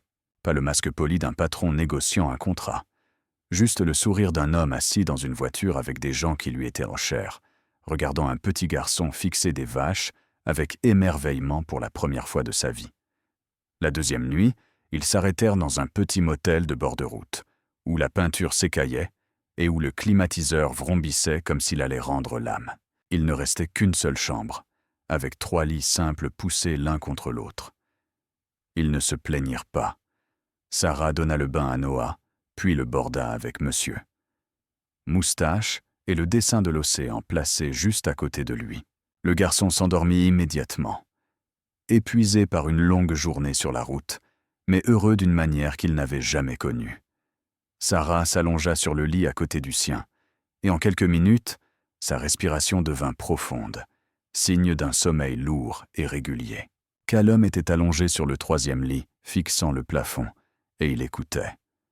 Les respirations régulières de Noah, celles, douces, de Sarah, le vrombissement bruyant du climatiseur, le grondement lointain des camions sur l'autoroute. Et il réalisa quelque chose d'étrange. C'étaient les sons de la paix. Il n'avait plus entendu de sons comme ceux-là depuis la mort de sa mère. Il y a 24 ans, ils n'étaient en pas une famille selon la définition du monde. Pas de sang partagé, pas de mariage, pas de document légal les liant ensemble. Mais sur cette longue route de 1200 milles, sous les étoiles et au bord des champs sans fin, entre les rires devant un troupeau de vaches et le sommeil paisible d'un motel bon marché, ils étaient devenus nous. Le 3e jour, à l'aube, Callum conduisit à travers la nuit, ses yeux rivés sur la route devant lui, refusant de se laisser dormir ne serait-ce qu'une seconde. Il avait une promesse à tenir, et il ne laisserait rien se mettre en travers de son chemin. Quand les premiers rayons du soleil commencèrent à empourprer l'horizon, il le vit. La mer, l'océan s'étendait à l'infini devant eux, d'un bleu profond et majestueux, comme si le monde entier s'était ouvert, juste pour les accueillir. Callum se gara sur l'étroite route qui longeait la côte du Maine, à l'endroit exact où, 24 ans plus tôt, sa mère avait arrêté sa vieille voiture délabrée pour emmener un garçon de 12 ans regarder le lever du soleil. Il coupa le moteur, et le silence se fit autour d'eux, brisé seulement par le murmure doux et régulier des vagues touchant le sable. Le soleil se levait lentement à l'horizon, une sphère massive de feu rouge, et sa lumière se déversait sur l'eau, comme si quelqu'un versait de l'or en fusion depuis le ciel sur la terre. L'or liquide, exactement comme Callum l'avait décrit, exactement comme sa mère le lui avait montré autrefois, quand il était encore un enfant qui croyait au miracle. La surface de l'eau capturait cet or et le renvoyait en étincelles miroitantes, s'étendant jusqu'à l'horizon, comme si quelqu'un avait déroulé un vaste tapis doré sur l'océan. Les vagues roulaient doucement. La mer murmurait comme une berceuse que la nature chantait depuis des millions d'années, bien avant l'existence des humains, et qu'elle continuerait à chanter longtemps après que tout le reste ait disparu. Sarah se réveilla la première, ses yeux s'agrandissant devant le spectacle qui s'offrait à eux. Puis, elle se tourna pour réveiller Noah, en lui secouant doucement l'épaule. Noah ouvrit les yeux, hébété et confus un instant. Puis, ses yeux gris regardèrent par la fenêtre de la voiture, et le garçon se figea. Callum ne dit rien.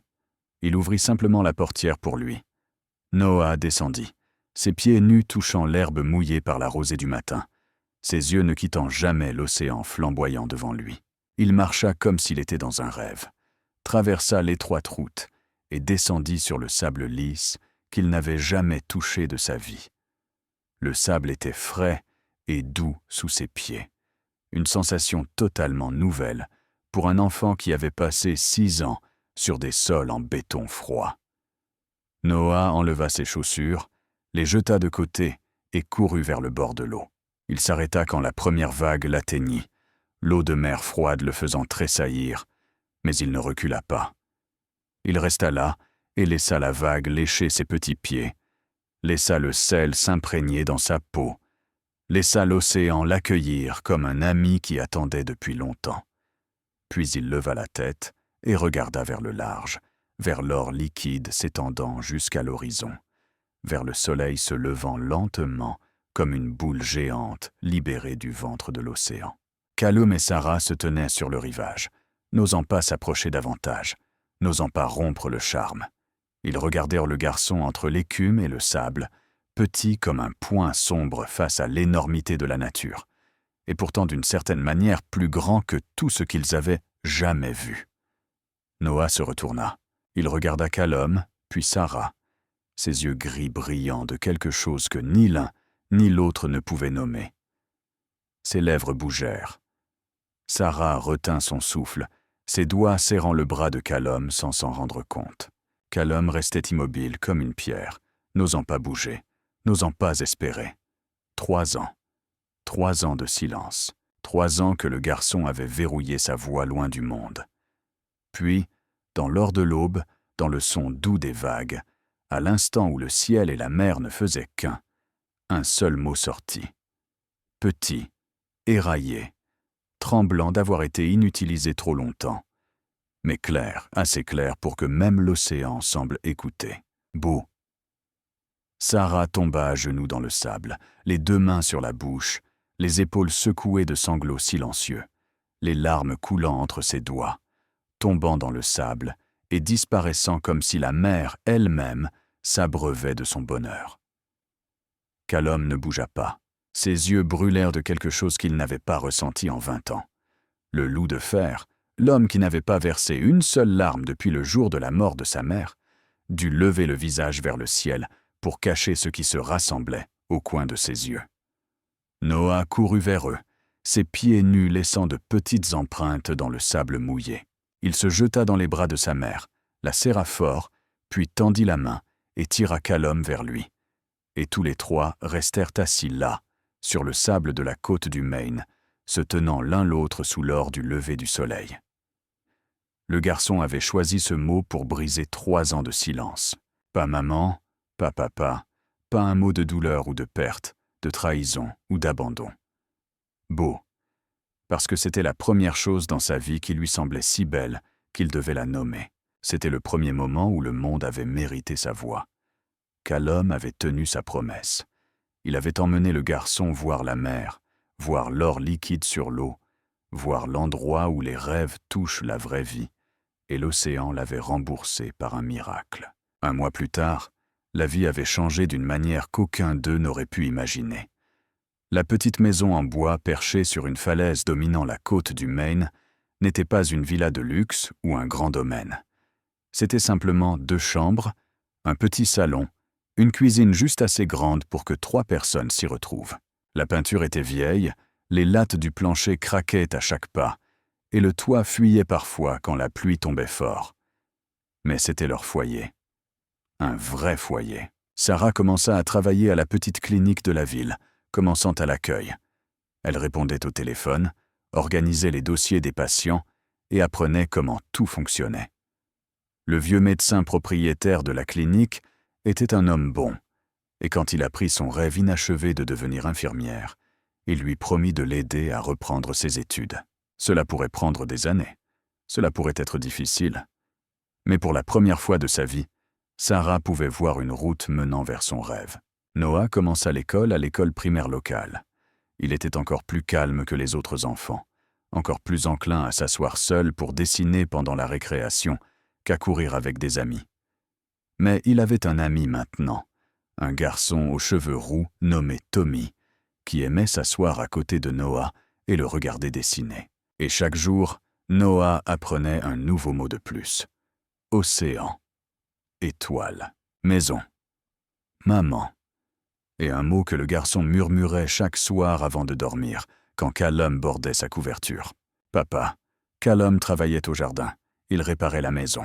Il apprenait comment vivre sans une arme sur lui, sans regarder par-dessus son épaule chaque fois qu'il sortait, sans calculer un itinéraire de secours chaque fois qu'il entrait dans une nouvelle pièce. Les mains qui avaient signé des ordres d'exécution, qui avaient pressé des détentes, qui avaient écrasé la gorge d'un ennemi dans le noir, tenaient maintenant un marteau pour enfoncer des clous, tenaient une houe pour retourner la terre, tenaient un crayon de cire pour dessiner avec Noah les après-midi de pluie. Sur le mur du salon, dans un simple cadre en bois que Callum avait construit lui-même, était accroché le dessin au crayon froissé qu'ils avaient porté tout au long du voyage. Un homme grand avec un loup au cou, tenant la main d'un petit garçon et d'une femme aux cheveux longs.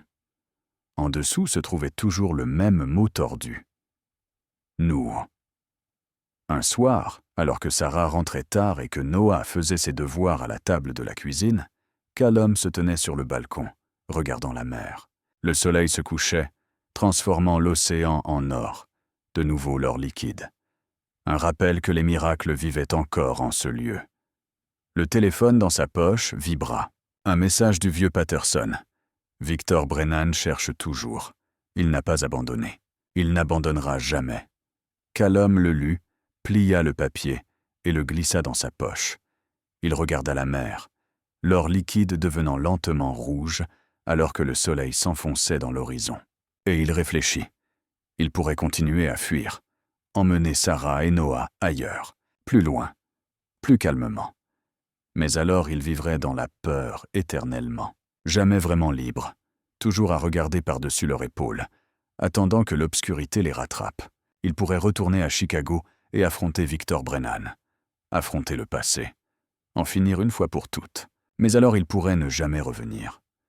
Ou il pourrait rester ici, regardant la mer, vivant chaque jour de paix aux côtés des gens qu'il aimait, et espérer que l'obscurité ne les trouverait jamais. Il n'avait pas décidé. Peut-être qu'il n'aurait jamais à le faire. Peut-être qu'il devrait décider demain. Le son de petits pieds courant sur le plancher de bois le tira de ses pensées. Noah surgit sur le balcon, saisit la main de Callum, ses yeux gris brillants de la joie pure d'un enfant. « Plage !» dit le garçon. Sa voix était encore petite et un peu éraillée, mais claire et impatiente. Le deuxième mot qu'il avait appris. Callum regarda dans ses yeux clairs et sourit. Un vrai sourire, pas celui du loup de fer, mais celui de Callum Shaw. Un sourire de père. Il laissa le garçon le mener vers le rivage, là où Sarah attendait après le travail, là où le coucher du soleil transformait l'eau en or liquide une dernière fois pour la journée. Tous les trois se tenaient là, pieds nus dans le sable chaud, regardant le soleil s'enfoncer dans l'océan, se tenant par la main comme Noah l'avait dessiné il y a longtemps. L'avenir était encore un grand point d'interrogation. Victor Brennan était toujours là-bas, et l'obscurité ne disparaissait jamais vraiment. Mais en cet instant, avec une petite main dans la sienne et de l'or liquide sur la mer, Callum Shaw savait une chose avec certitude. Peu importe ce qui arrivait, il ne serait plus jamais ce monstre solitaire d'il y a des années. Le garçon lui avait appris que le silence pouvait sauver une âme, et maintenant, il passerait le reste de sa vie à protéger cette voix, qu'il s'agisse d'un mot, de 2 mots ou d'une vie entière. Cette histoire nous laisse une profonde leçon sur le pouvoir de l'amour et de la rédemption. Parfois, les personnes qui semblent avoir perdu toute leur humanité peuvent encore être guéries par l'innocence d'un enfant. Parfois, ceux que le monde abandonne sont ceux qui ont le cœur le plus tendre. Et parfois, la famille n'est pas faite des personnes qui partagent votre sang. Elle est faite de celles qui choisissent de rester, peu importe la dureté de la vie. Si cette histoire a touché votre cœur, n'hésitez pas à cliquer sur le bouton « J'aime » et à partager cette vidéo avec les personnes que vous aimez. N'oubliez pas de vous abonner à notre chaîne et d'activer les notifications pour ne manquer aucune des histoires émouvantes mises à jour chaque jour. Que ressentez-vous face au voyage de Callum, Sarah et Noah? Dans la vraie vie, avez-vous déjà vécu un moment où un étranger est devenu la personne la plus importante pour vous? Partagez vos pensées et vos sentiments dans les commentaires ci-dessous. Nous aimerions vraiment entendre la voix de votre cœur. Nous souhaitons à tous ceux qui regardent cette vidéo une bonne santé, une vie joyeuse et la paix chaque jour. Merci d'avoir été avec nous. Au revoir et à bientôt dans la prochaine vidéo.